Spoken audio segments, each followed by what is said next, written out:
Hello and welcome to the International Physical Literacy Association podcast. If you're a parent, teacher, or coach, this podcast is for you because an understanding of physical literacy is absolutely vital.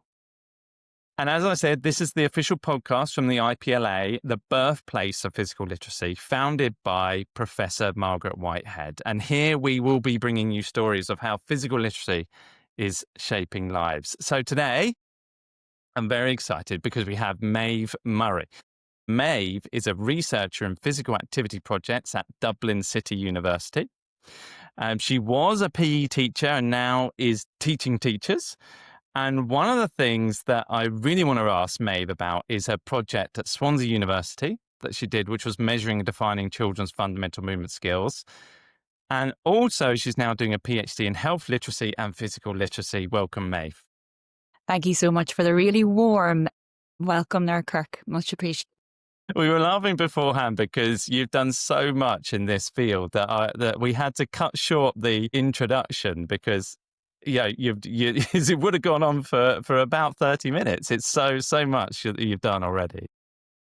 I don't know about that. I think it's when you're given which I have been so thankful for the opportunities that have certainly been provided for me. And when you move in that space, and definitely in physical literacy, when you have a passion, as I know a lot of the listeners all will have, you explore opportunities. And thankfully, nobody said no to me yet. So I'll continue on that journey.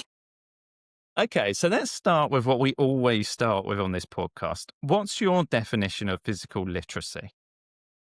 Very good question to start off. Very much think as a holistic element. And then obviously moving those spheres, I really, really resonates me with the element about the confidence and the competence and the motivation to participate in physical activity and throughout that life course. Through my PhD, I'm very much also informed by this systems thinking approach where it's not an individualized sort of lens that we look at that. And I would have put my hands up and said I would have very much thought about that in terms of how individuals are experience physical literacy or developing in that sort of lens as an individual. But I also know from a teaching point of view and how we work with that, the systems in that frame are very much how we have to think how cultural aspects are impacting that, and where it's a very global element, and that sort of takes in that inclusive approach and how we can support and really transfer ours in those themes as well. And I'm sure you've heard by the accent, the Irish sort of element, and where I kind of myself in terms of, in Ireland and those sort of spheres, and we're very lucky in Ireland to have the All Ireland consensus statement that very much rings to that as well, of how there is this thought around confidence, competence, physical competence in terms of how we think about that within physical literacy. Yeah. Okay. So what do you think is the biggest misconception about what physical literacy is? I don't know if it's the biggest misconception, but probably through my reading and my work in that space and what I've learned and certainly what I've learned about myself in that the misconception is very much within the physical domain. I know very early on in that, you're talking 20 years ago, it would have been under that idea of fundamental movement skills, physical literacy, and very much formed in and I always say this, what children can do with their arms and legs. Yeah. Taken very much not as a holistic element. And it's not that it wasn't considered, it just wasn't as considered as important as the physical attributes in that motor competence frame and that physical sphere of how people were developing that area. So I think that's more so where a lot of the knowledge that we know or have known in the past is very much developed from. And now it's not now, but certainly there seems to be some more joined up thinking and again, obviously contemporary thinking of that moving forward as well.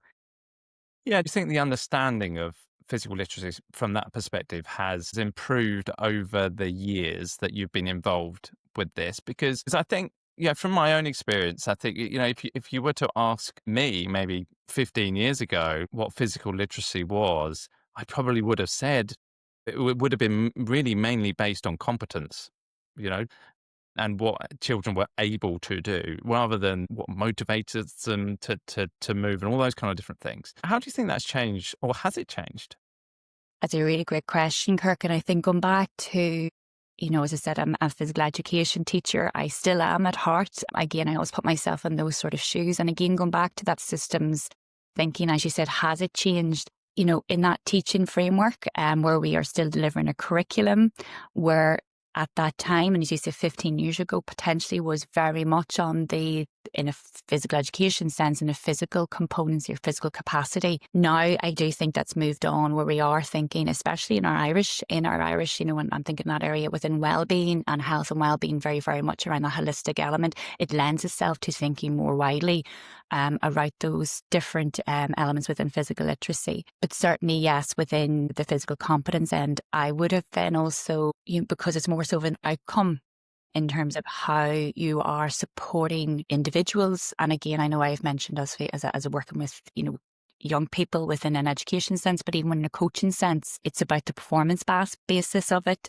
It's also within that area. And I know mentioned within my research area, that then the health aspect as well. So again, I do think it's moving on in terms of physical literacy for life, or how that's sort of interchanged and how that's sort of supported around that sort of systems element as well. Probably a good time to go back to your project at Swansea University, because that was on measuring and defining children's fundamental movement skills. Can you explain a little bit more about that? Absolutely. And I know, and thank you for chatting to me about that. And it was very much around that assessment of fundamental movement skills, which is that physical domain.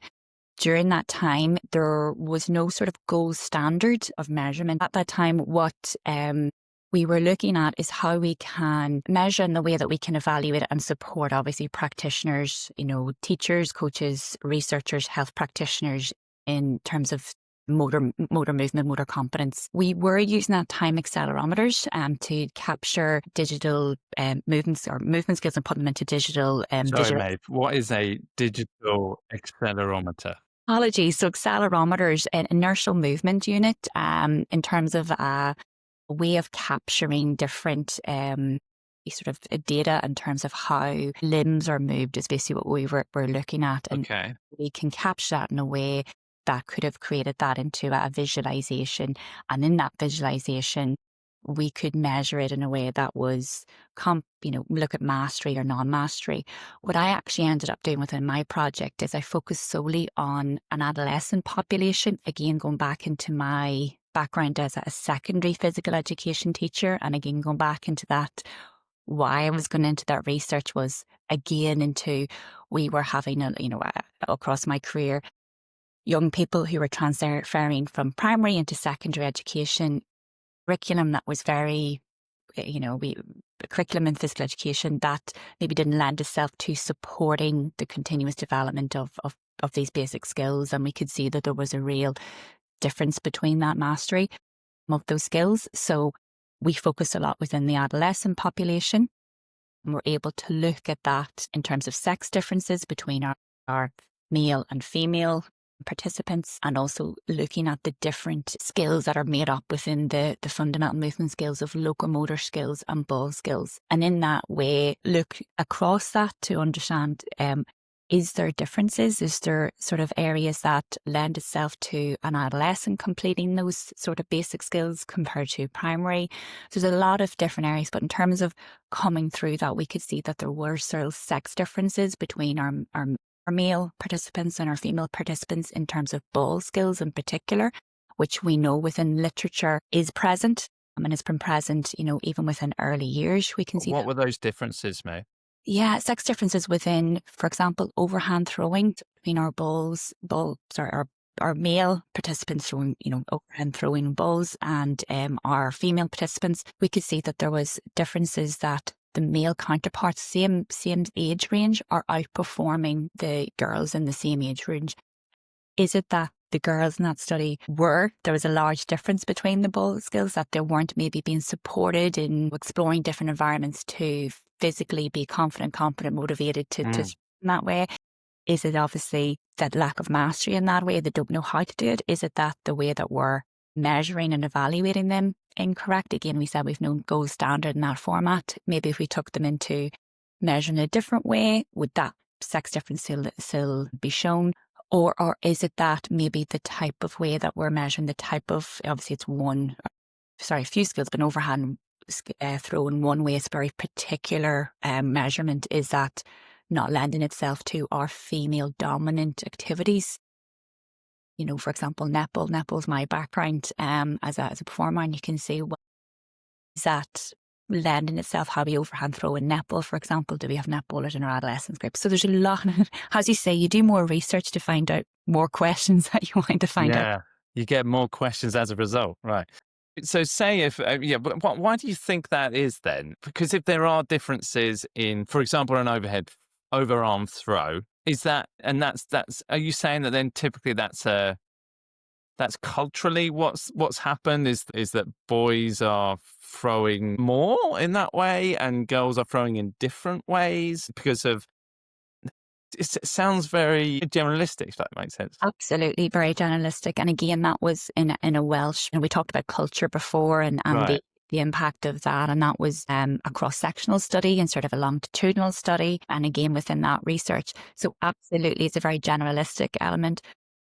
But given that it is also showing a similar trend that's in the literature globally, now taking that back and I said, based in Ireland, we were seeing that. I know colleagues in Dublin City University also undertook one of the largest studies as well in terms of research, again in a younger age group, but again had seen differences in terms of ball skills as well within that group, within our male and female, our girls and boys in that way. So again, it's not necessarily new knowledge, but it obviously is then informing potentially how I certainly have looked at my practice and how I work when teaching, or how I would support our trainee PE teachers to consider how there is maybe something going on within our adolescent youngsters within classrooms or in coaching settings or whatever format that they're in, and how we coach, teach and support the development of those skills holistically because of what we know in the black and white and the objective data. So how did it impact specifically then what you were teaching teachers as a result of that study? One of the things I would have really much in terms of how we focus on our lesson planning, how we focus on our pedagogy, or considering of how we are supporting a very motivational climate, which is very much intrinsic in terms of physical literacy as well. Yeah. Considering, just what kids can do with their arms and legs, which is very much where outcome focused in our teaching outcomes, our learning outcomes, our success criteria, etc. Something in particular, just recently I would have spoke to our current student teachers who are going out onto placement now, is when we are, and it's fantastic, when we talk about PE, we want to get in and we want to get playing. A lot of our younger, you just want to play activities. And sometimes we talk about small-sided games. It's just a fantastic opportunity for young people to touch a ball. So if you look at that from a very performance base, is how many times, they cannot be confident, motivated, etc., working with ball if they don't get the ball. So we're trying to think about their time, their meaningful engagement within this session that they're having, their encouragement in that space. It's when you talk about pedagogy and our teaching and learning environment, there's a lot going on. That is not just what's planned for in the lesson. It's how we create that really supportive environment. And some of those things that I've certainly learned of is, when we're thinking about the young people in our classroom, how are we trying to support them in different ways? And there's lots of ways and shapes we can do that. I could talk for ages about that as well, but Can I ask you about your own story? Because you're clearly super passionate about this. You're super passionate about everything, physical literacy and the things that you've achieved in your life professionally. What led to you going into this? What led to you becoming a PE teacher and all those things? What in your life, how was your relationship with physical activity, physical literacy when you were young? Amazing. Thank you so much, Kirk. Absolutely. I'm happy to share my background. As I said, I grew up in Ireland. I grew up in an area in South Armagh, very much a rural background. And in that way, physical activity was basically your bread and butter, and how that, when you compare it to 2025, and I'll not give my age away just yet, a lot of what we had in a rural country school was physical activity in terms of your playtime, your everything. And obviously I grew up on a farm, so a lot of the manual element and the aspect of that. In terms of that really positive experience, just naturally, culturally, in terms of when you reflect on that area coming through. And then it was then, within physical education for myself was the outlet where, you engage in that. And I think when you talk about physical literacy and the motivation, holistic aspect, not that I was the best in the class, but I certainly was able to lend myself into those different environments. So again, within the physical education sphere, you were able to join in and you were able to be active in any lesson that you were doing in that aspect. And again, the influence of others in terms of those really, physical education teachers that you had. And again, as I said, my background into sport was very prominent in that area, and having that outlet into netball, as I shared, which is again a big passion of myself. But then transferring into physical education and, my background in sports science and physical education really supplemented that. In terms of psychology, we talk about the motivation, the confidence. So in terms of the self-determination theory, really informed my understanding of how we encourage and how individuals, have positive, physical activity behaviour change, and how that really looked at from a health lens as well.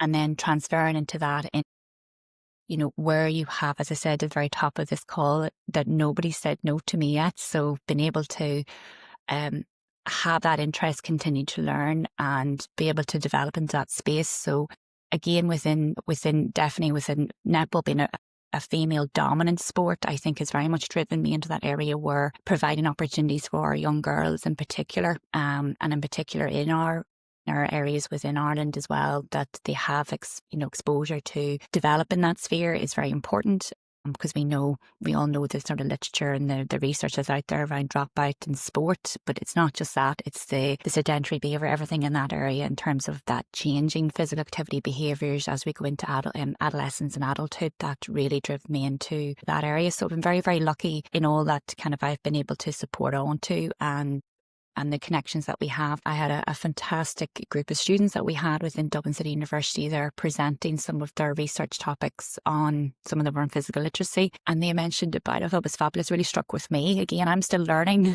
even though at this stage where they talked about the emphasis we have as teachers, only a certain time of a young person's life, considering they're going into adulthood. So that's the element where it's all of this together. We have to consider how as a systems we're linking around that. I think that what I've picked up on there is that you grew up on a farm, which meant you probably had many different motivations to get out there and be active, and different things you could have done. It also sounds like you were, you played various sports at school, so you had opportunity. Sounds like you had a lot of opportunity to be at in different ways that were open to you.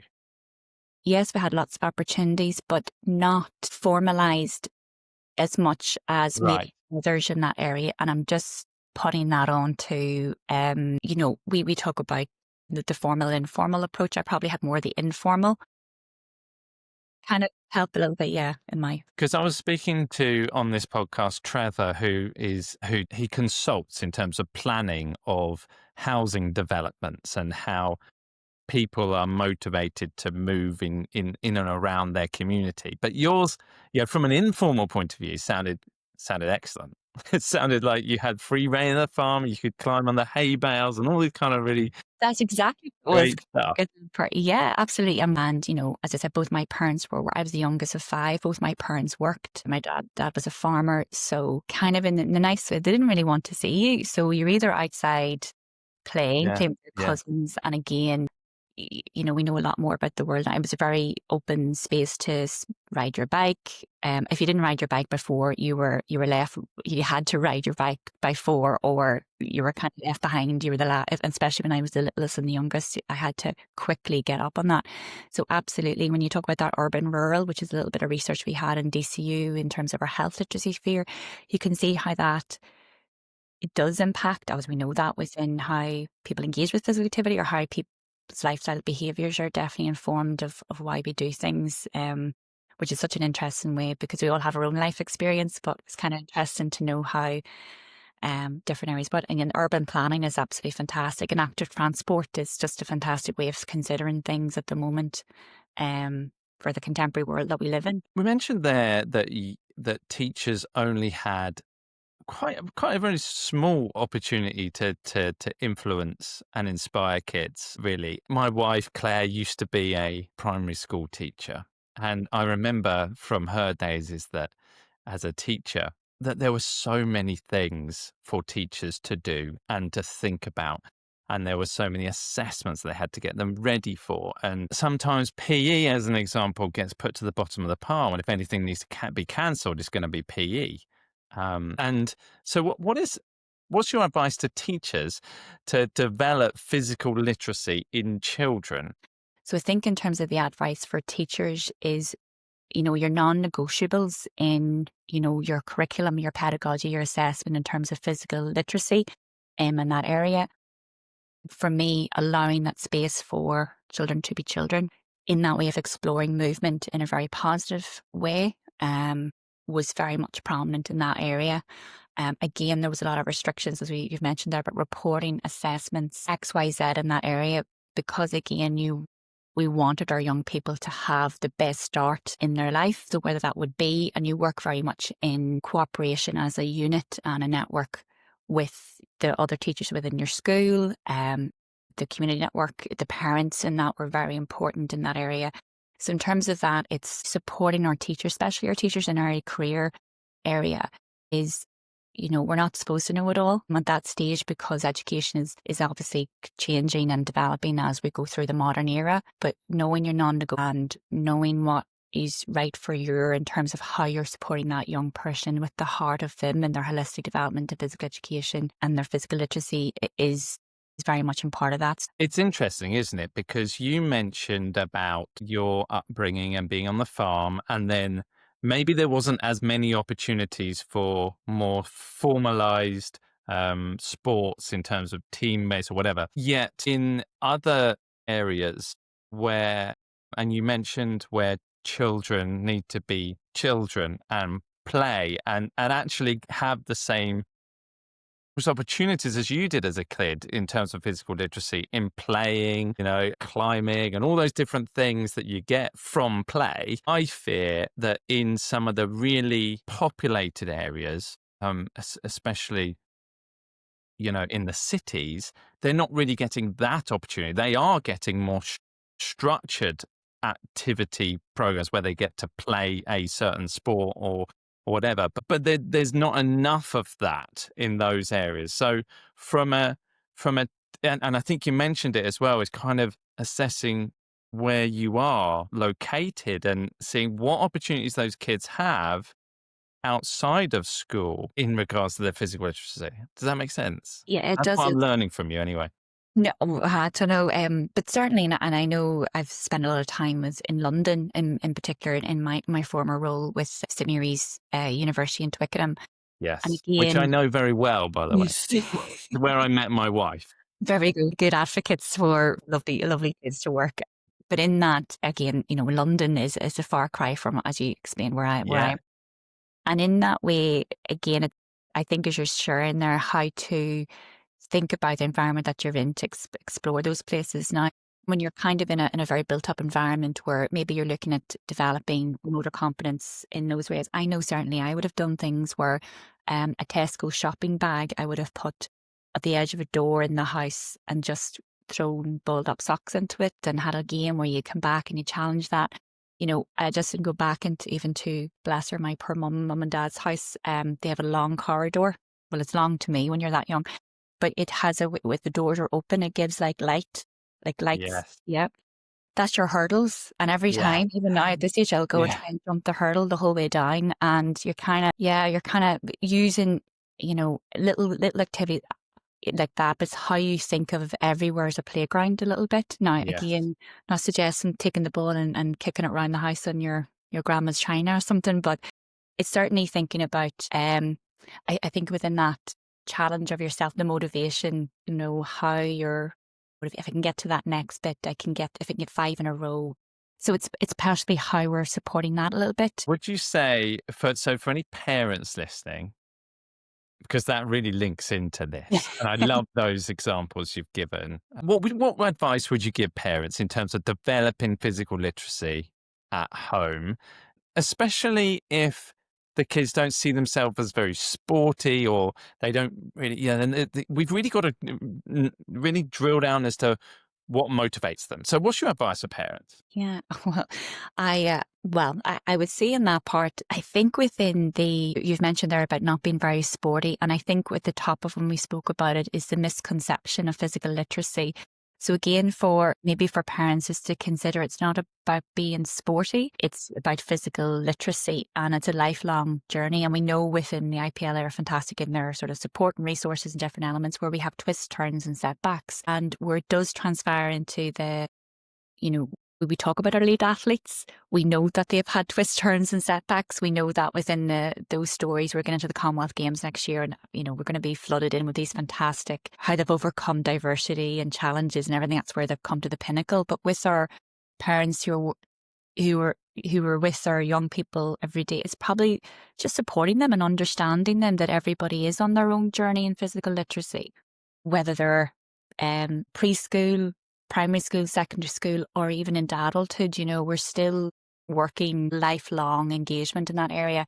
Maybe considering how are we providing opportunities for them to engage with physical activity. I don't mean about paid formal gymnastics every Saturday, swimming every Friday, Those are fantastic, and they're giving them opportunities to explore physical literacy and develop in different areas, which we know is very key as well, not just our land-based engagement in that area, but simple things, about going out for a walk, but on that walk maybe it's a nature trail. I'm just thinking it's October at the moment, who hasn't gone out and collected some conkers and acorns, but how they're doing that, how they're how they're incorporating that challenge of really reaching up to get, I'm just thinking this off the top of my head from yesterday, reaching up to get the different leaves that you're checking on. It's something within, and it's a very encouraging space where they're maybe using some motor competence in how they're doing that, but they're also being motivated in how it's a game, but they're doing really well at that activity. But they're also, in terms of their confidence and being able to challenge that in areas. So there's different ways in how we just consider maybe just the smallest things of how we do it. Doesn't have to be very elaborate. I don't know if that's great advice, but I think it's fantastic advice. And you've given me a few ideas to go out with my 7 and 11-year-old later on. Finding conkers, which I hear there's a huge shortage of. There's not around here. There's a huge shortage of conkers, and they struggle to do the conker championships. yes, So finding some conkers, maybe throwing some conkers, judged on what you found in your project in Swansea. We could make that super fun. So yeah, I think that's great advice. Yeah. thank you. Well, it's going back onto that, the cheapest. Yeah. Kind of in that way. But that's the thing, isn't it? It doesn't need to be expensive. Your journey in physical literacy started on the farm. Yeah. And so it doesn't need to be expensive. It probably just needs to be creative. Exactly. And we are also very lucky on the British Isles to have, fantastic schools, fantastic education. I know, and I'm just putting a very blanket statement under that. We have great sporting opportunities. So in terms of the sportiness you mentioned before, the pathway into participation into that, which is also, it's a massive part of my life, is that career in sport. And I think it sort of supplements that a little bit. So there's those opportunities. And then there's the formal opportunities, which are also fantastic to see where, again, where people are able to take their kids into those opportunities, the multi-camps, next week will be mid-term, there'll be the multi-skills camps, the football, the different camps, and they're great as well, and encouraging our young people in particular to engage with that. And then also maybe when they come home from that camp, what did you like about it? It's not, how many goals did you score? What did you like? What makes you happy? And I know I said that last night. What makes you happy? And what makes you happy? Yes.